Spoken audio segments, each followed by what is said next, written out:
que l'huile ne manque point sur ta tête. Nous sommes à la formation des disciples. Donc, comme d'habitude, nous allons prendre de quoi écrire.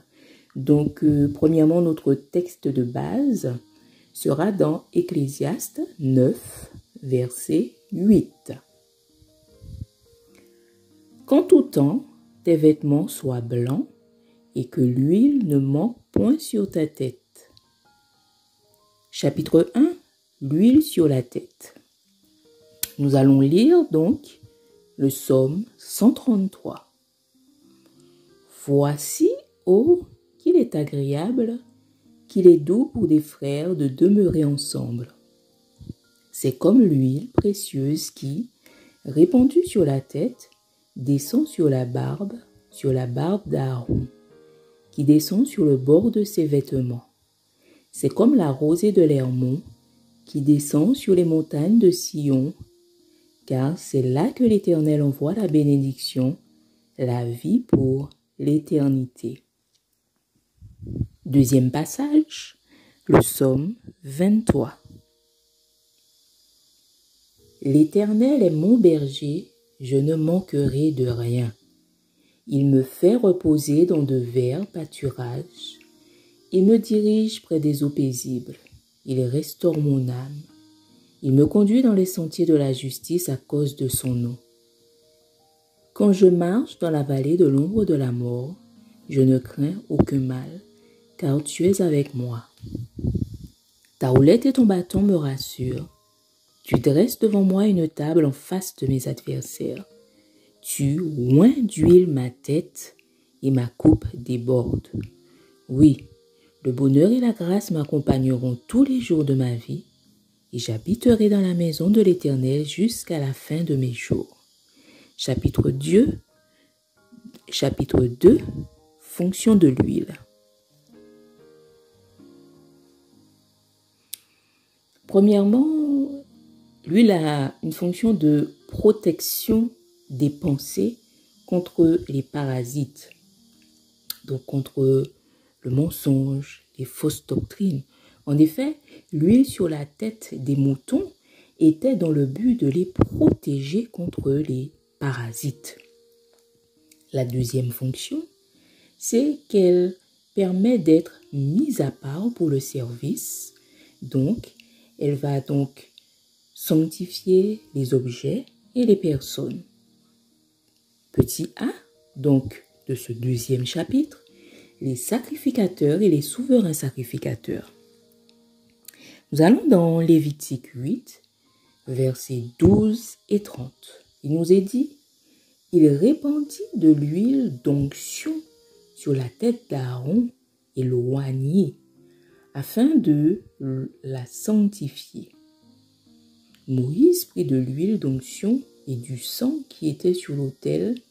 Il en fit l'aspersion sur Aaron et sur ses vêtements, sur les fils d'Aaron et sur leurs vêtements, et il sanctifia Aaron et ses vêtements, les fils d'Aaron et leurs vêtements avec lui. Petit b, toujours dans le chapitre 2, les rois. Nous allons dans 1 Samuel 10, verset 1. Samuel prit une fiole d'huile qu'il répandit sur la tête de Saül. Il le baisa et dit, « L'Éternel ne t'a-t-il pas oint pour que tu sois le chef de son héritage ?» Allons dans 1 Samuel 16, verset 13. Samuel prit la corne d'huile et l'oignit au milieu de ses frères. L'Esprit de l'Éternel saisit David à partir de ce jour et dans la suite. Samuel se leva et s'en alla à Rama. Nous voyons que l'huile aussi, troisièmement, a une fonction par rapport au changement de mentalité. Nous allons dans Matthieu 3, verset 8. Produisez donc du fruit digne de la repentance. 2 Corinthiens 10, verset 5. Nous renversons les raisonnements et toute hauteur qui s'élève contre la connaissance de Dieu et nous amenons toute pensée captive à l'obéissance de Christ. Repentance en grec, c'est métanoïa, ce qui veut dire changement de mentalité. Pour le service, nous avons besoin de changer de mentalité. Nous avons besoin de penser comme Dieu pense. Chapitre 3, représentation de l'huile.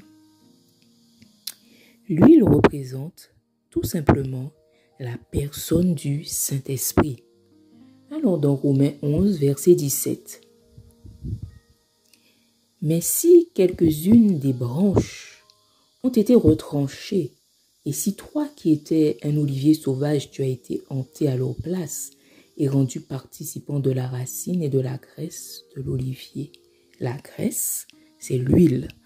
Jean 16, verset 13 nous dit: quand le consolateur sera venu, l'Esprit de vérité, il vous conduira dans toute la vérité, car il ne parlera pas de lui-même, mais il dira tout ce qu'il aura entendu, et il vous annoncera les choses à venir. Nous étions jadis dans un royaume dont le Père est appelé le Père du mensonge.